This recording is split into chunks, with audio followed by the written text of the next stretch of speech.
Houve um francês anterior a Heine, chamado Paul Clément-Jagot, que ele estudou os fenômenos psicossinésicos e tem uma experiência muito curiosa, prosaica, que ele fez, que foi o seguinte: ele estava no jardim de Luxemburgo, possivelmente ele estava tomando lá um gratiné e olhando o jardim, uma soupe d'oignon, alguma coisa assim, né? E ele observou um senhor lendo um jornal de costas. E ele falou: vou fazer uma telepatia, ele vai olhar pra mim. Pá, pá, pá. O cara não olhou. Ficou ali, tomou a sopa toda de cebola, tomou o gratiné todo dele e tal. Mas passou uma mulher que ele ficou muito entusiasmado com ela. Ela olhou imediatamente. Aí ele teve um insight. A telepatia ocorre naturalmente no esteio do afeto.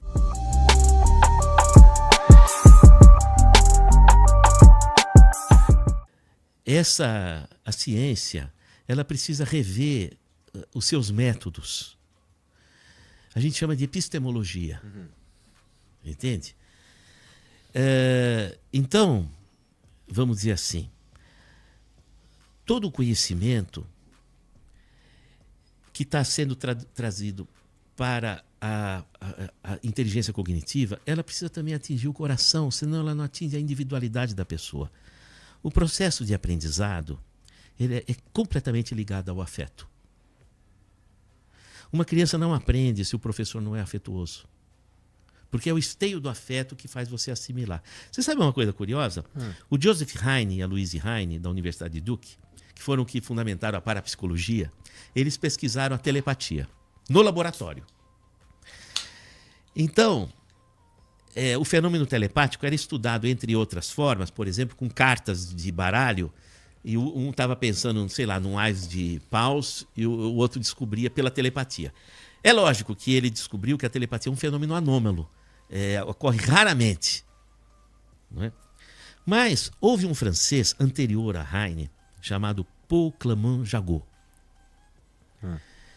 que ele estudou os fenômenos psicossinésicos e tem uma experiência muito curiosa, prosaica, que ele fez, que foi o seguinte: ele estava no jardim de Luxemburgo, possivelmente ele estava tomando lá um gratiné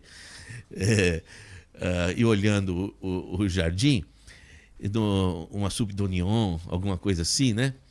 E ele observou um senhor lendo um jornal de costas. E ele falou: vou fazer uma telepatia, ele vai olhar pra mim. Pá, pá, pá. O cara não olhou. Ficou ali, tomou a sopa toda de cebola, tomou o gratiné todo dele e tal. Bom, mas passou uma mulher que ele ficou muito entusiasmado com ela. Ela olhou imediatamente. Aí ele teve um insight. A telepatia ocorre naturalmente no esteio do afeto. Por isso que as pessoas falam: pensei em você e você apareceu. Acontece nas famílias, né? Porque o esteio do afeto faz com que não seja um fenômeno anômalo, seja fluente. Né? Isso explicaria um irmão que sente o que está rolando com outro irmão? Exato. A de quilômetros de distância? Exatamente, seria esse processo. Isso teria alguma coisa a ver também com física quântica, professor? Que eu tenho escutado algumas pessoas falando sobre isso. Já vou comentar Tá bom. sobre isso, porque achei interessante você falar. Não, imagina, pelo amor de Deus. É só uma questão didática. Então, o que acontece? Acontece o seguinte: o afeto, ele é o esteio dessa comunicação que a gente poderia chamar de metalinguagem. Houve um antropólogo chamado George Engel que ele pesquisou macacos e ele pesquisou uma coisa muito curiosa. Que o macaco estava dando soco no outro. E era brincadeira. E ele falou: como é que o macaco sabe que é brincadeira? Porque era o mesmo soco. Então ele descobriu que existe uma linguagem subjacente. Uma comunicação subjacente que ele chama de metalinguagem. Então, quando você vai ensinar matemática, se não tiver essa metalinguagem, se não tiver esse esteio de acolhimento, esse esteio de afeto, porque se você dá um soco no macaco, ele sabe que é brincadeira, é porque existe afeto. Então, ele sabe que aquele soco é uma brincadeira.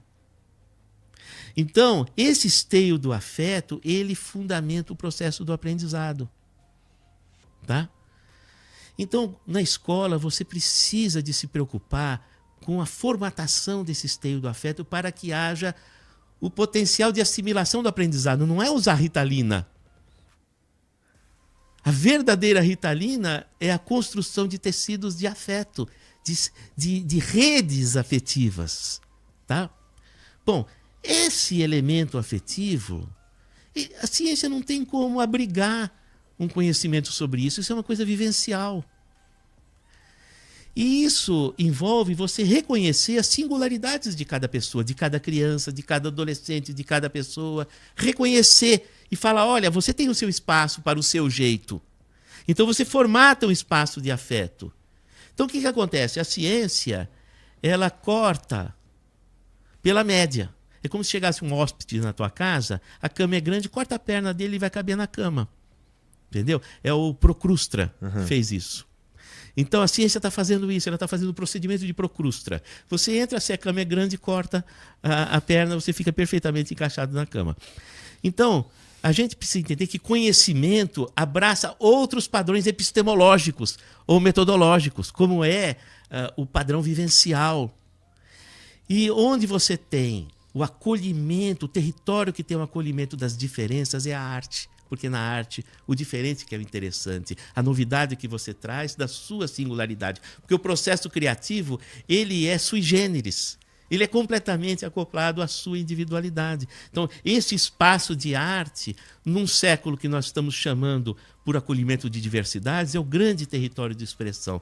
Por isso que eu disse, nós não estamos mais no século da ciência, nós estamos no século das artes. E você acha que a gente está fazendo dá para dizer que, como sociedade, a gente está mais no caminho de entender isso? Porque, pelo que eu estou entendendo, o que o senhor está propondo não é abandonar a ciência, é considerar outras coisas quando a gente for fazer ciência. Então, vamos considerar... É o sistêmico.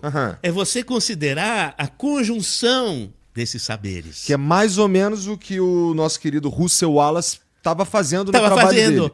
Ele estava considerando coisas que a ciência não está acostumada a considerar. Ele falava de ontogênese, filogênese e palingênese. Então ele já avançou na fenomenologia espiritual. Entende? Ontogênese é o desenvolvimento embrionário. Filogênese é o desenvolvimento das espécies. Começa com seres unicelulares, depois os pluricelulares metazoários, aí vem os quinidários, os espongiários, os selenterados, os peixes, os anfíbios, os répteis, as aves, os mamíferos inferiores, até chegar no anima nobile. Não é? Isso é filogênese, é a evolução das espécies. Ontogênese é o desenvolvimento seu dentro do útero. Não é? E, na consideração do Russell Wallace, o desenvolvimento do espírito, que é esse software, a personalidade, ele ocorre ao longo da filogênese, numa ciclicidade da vida que ele vai chamar de palingênese. Existem uns padrões da natureza, professor, que eles são... Que nem estava falando do desenho que há no pólen, lá no... né? Ou, por exemplo, o cristal de neve, né? Ou a gente fala-se sobre a proporção áurea, né? Os teus exemplos, por exemplo, da moeda, fenômenos naturais. Ótimo. Você vê como é que você, que é o cara da fala... Não, mas as pessoas estão aqui para te ouvir falar. Eu só nós vamos chegar na física caminho. Quântica. Porque é o seguinte, sempre a psicologia se apropriou da física, que eu acho que é uma forma interdisciplinar. Quando você fala bioestatística, é a biologia se apropriando da matemática, não é?